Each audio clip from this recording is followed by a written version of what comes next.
Hello guys. कैसे हैं आप लोग। मैं रिसेंटली कनाडा शिफ्ट हुआ हूँ जर्मनी से और मैं कैलगरी में हूँ आजकल। तो मैंने सोचा कि एक वीडियो बनाऊँ जिधर मैं कैलगरी को और फ्रैंकफर्ट को कंपेयर करूँ, क्योंकि जर्मनी में जहाँ मैं था हाइडलबर्ग में, वो रीजन फ्रैंकफर्ट बहुत ज़्यादा करीब था और मेरा आना जाना भी वहाँ बहुत ज़्यादा होता था। तो मैंने सोचा कि क्यों ना कॉस्ट ऑफ लिविंग के ऊपर एक वीडियो बनाई जाए, क्योंकि बहुत से ऐसे शौक़ हैं जो मुझे यहाँ कनाडा आके लगे। तो मैंने सोचा कि हो सकता है कि बहुत से ऐसे लोग हों जो आजकल कनाडा शिफ्ट हो रहे हैं या हो चुके हैं, तो उनको थोड़ा सा आइडिया हो कि जर्मनी के अंदर लाइफ कैसी है और कनाडा के अंदर लाइफ कैसी है। और ऐसे बहुत से लोग जो कि पाकिस्तान या इंडिया या बांग्लादेश के अंदर हैं और वो जर्मनी या कनाडा आना चाहते हैं जॉब करने के लिए, तो उनके लिए भी ये वीडियो जो है वो अच्छी होगी। चलें स्टार्ट करते हैं। स्टार्ट के अंदर ये कि numbeo.com करके एक वेबसाइट है। अगर आप वहाँ जाएँ तो आपको पता लगेगा कि ये वेबसाइट कॉस्ट ऑफ लिविंग और दूसरी इस किस्म की चीज़ें जो है कंपेयर करती है। तो मैंने सोचा कि वहाँ से कुछ डाटा उठाऊँ और वो कुछ चीज़ें जो कि मेरे अपने एक्सपीरियंसेस रहे उनसे मिला के एक वीडियो बनाई जाए। सो नम्बियो के अकॉर्डिंग कैलगरी तकरीबन 10% एक्सपेंसिव है फ्रैंकफर्ट के मुकाबले में।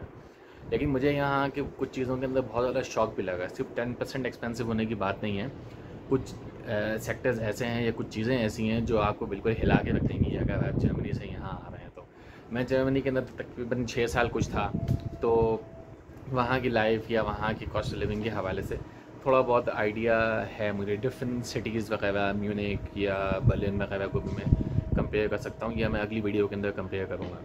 सो कैलगरी के अंदर सबसे बड़ा शौक जो मुझे लगा वो ये है कि यहाँ ग्रोसरी एक्सट्रीमली एक्सपेंसिव है। यानी कि अगर आप जर्मनी से ग्रोसरी को कंपेयर करेंगे तो शायद आप बिल्कुल परेशान हो जाएं, क्योंकि मिसाल के तौर पे अगर आपको सेब, कीनू या बनाना वगैरह जर्मनी के अंदर मान लें 1.5 यूरो या 2 यूरो का मिलता था, तो वो आपको यहाँ पे 3, 4 या 5 यूरो तक का भी मिल सकता है। ज़्यादातर ग्रोसरी यहाँ पे कनाडा की अपनी है, कनाडा खुद प्रोड्यूस कर रहा है या फिर यूएस से आ रही है। जबकि जर्मनी के अंदर जो ज़्यादातर ग्रोसरी मैंने देखी वो नीदरलैंड्स या फ्रांस या स्पेन से आती थी। तो मुझे पता नहीं है कि ये ईयू के लॉज़ की वजह से, वहाँ के इंटरनेशनल ट्रेड की वजह से ये प्राइसेस कम हैं या इसकी कुछ और वजूहत भी हैं। अगर आपको कोई वजह डायरेक्ट पता है, आपने इस पर कोई रिसर्च की है, तो कमेंट सेक्शन के अंदर मुझे ज़रूर बताइएगा। चलें आप आ जाते हैं, एक एक करके चीज़ों को देखते हैं कि और चीज़ें क्या हैं। रेंट नम्बियो के अकॉर्डिंग कैलगरी के अंदर अराउंड 11.7% एक्सपेंसिव है। मैं इस पर कोई कमेंट नहीं कर सकता, क्योंकि इन जनरल रेंट कैलगरी में ज़्यादा तो है बट फ्रैंकफर्ट के अंदर भी बहुत एक्सपेंसिव है। सो अब ये डिपेंड करता है कि आप किस इलाके के अंदर रेंटिंग कर रहे हैं। अगर आप फ्रैंकफर्ट के अंदर किसी अच्छे इलाके के अंदर हैं तो वो भी आपको बहुत एक्सपेंसिव पड़ सकता है। लेकिन इन जनरल नम्बियो कह रहा है कि 11.7% रेंट एक्सपेंसिव है कैलगरी के अंदर। एक और चीज़ जो यहाँ पे है वो ये कि ट्रांसपोर्ट, पब्लिक ट्रांसपोर्ट यहाँ पे चीपर है। यानी कि अगर आप कैनेडियन डॉलर से कंपेयर करेंगे सो ये मैंने 2.5 यूरोज़ बन रहा है तकरीबन, जबकि फ्रैंकफर्ट के अंदर ये 3.4 या इससे ज़्यादा यूरो का है वन वे टिकट अगर आप ट्रांसपोर्ट यूज़ कर रहे हैं। तो इस मामले में आप कह सकते हैं कि कैलगरी के अंदर ट्रांसपोर्ट चीपर है फ्रैंकफर्ट के मुकाबले में।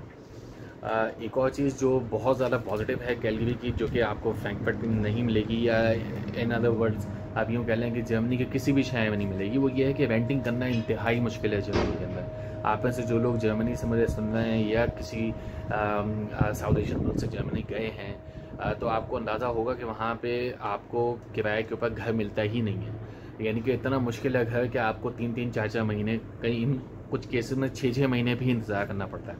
जबकि यहाँ कैलगरी के अंदर जब हम लोग शिफ्ट हुए तो हम लोगों को 1 दिन लगा मुश्किल से अपना घर यहाँ पे तलाश करने में या अपनी मर्ज़ी का घर देखने में, और हमें इमीडिएटली जो है कंफर्मेशन आ गई 2 से 3 दिन के अंदर कि भाई हमें ये घर रेंट के ऊपर मिल जाएगा।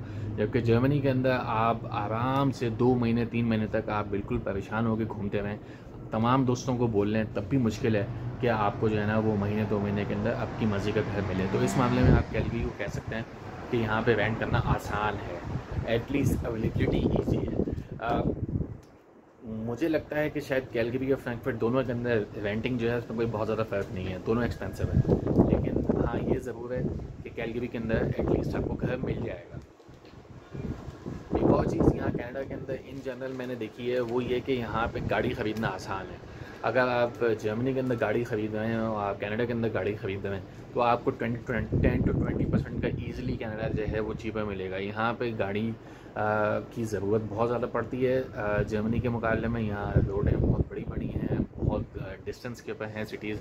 शायद उसकी एक वजह है कि यहाँ पे कंजम्पशन ज़्यादा है, गाड़ियाँ बहुत ज़्यादा हैं। खैर जर्मनी में भी गाड़ियाँ बहुत ज़्यादा हैं, लेकिन यह है कि यहाँ आपको अगर आप गाड़ी ख़रीदने चाहते हैं तो आपको यहाँ गाड़ी जो है वो सिग्निफिकेंटली चीपर मिलेगी जर्मनी के मुकाबले में। एक चीज़ जो नम्बियो बोल रहा है वो ये कि फ्रैंकफर्ट के अंदर सैलरीज जो हैं वो कैलगरी के मुकाबले में 10% से ज़्यादा बेहतर है, यानी कि ज़्यादा है आफ्टर टैक्स सैलरी। टैक्सेस दोनों मुल्कों के अलग अलग हैं। अगर आप में से कोई दोनों मुल्कों में रहा है या दोनों मुल्कों में रिसेंटली उसने ट्रैवलिंग की है तो शायद वो कमेंट करके मुझे ज़्यादा बेहतर तरीके से बता सकता है कि उसका क्या एक्सपीरियंस रहा है सैलरीज के अंदर। इसके ऊपर मेरा कमेंट करना मुश्किल है क्योंकि डिपेंड करता है कि आप जर्मनी के किस शहर में हैं या कनाडा के किस शहर में हैं, क्योंकि यहाँ ख़ासकर कनाडा के अंदर अगर आप किसी एक ख़ास प्रोविंस के अंदर में, जैसे अल्बर्टा के अंदर, यहाँ पे आपको टैक्सेस कम मिलेंगे। अगर आप ओंटारियो के अंदर हैं तो वहाँ टैक्सेस ज़्यादा हैं, तो उससे भी बहुत ज़्यादा फ़र्क पड़ता है कि आपकी सैलरी जो है वो आपको क्या मिल रही है।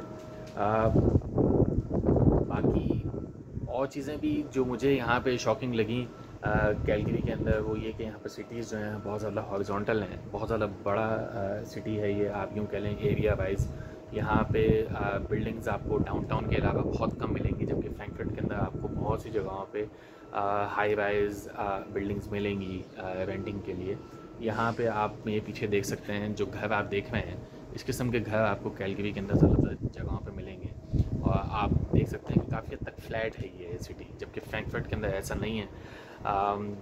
और बाकी मैं और वीडियोस बनाता रहूँगा, अपनी एक्सपीरियंसेस शेयर करता रहूँगा। आप लोग ज़रूर कमेंट करें नीचे और बताएं कि आपके एक्सपीरियंसेस जर्मनी के अंदर कैसे रहे हैं, या अगर आप में से कोई जर्मनी जॉब के लिए आना चाह रहा है या कनाडा जॉब के लिए आना चाह रहा है, रिसेंटली शिफ्ट होना चाह रहा है अगले कुछ महीनों के अंदर, सो वो भी जो है वो इस हवाले से ज़रूर मुझसे कनेक्ट हो सकता है। क्योंकि अगर कोई चीज़ मुझे यहाँ ऐसी पता लगती है तो वो मैं ज़रूर अपनी नेक्स्ट वीडियोज़ के अंदर शेयर करूँगा और कोशिश करूँगा कि जर्मनी और कनाडा को मैं अगले चंद महीने तक कंपेयर करूँ, कॉस्ट ऑफ लिविंग से लेके जॉब मार्केट से लेके कोई भी ऐसी चीज़ जो कि किसी भी नए एक्सपेट्रिएट को चैलेंजेस का सामना करना पड़ता है, तो वो मैं इन वीडियोज़ में लेके आता रहूँगा। Thank you very much for watching my video.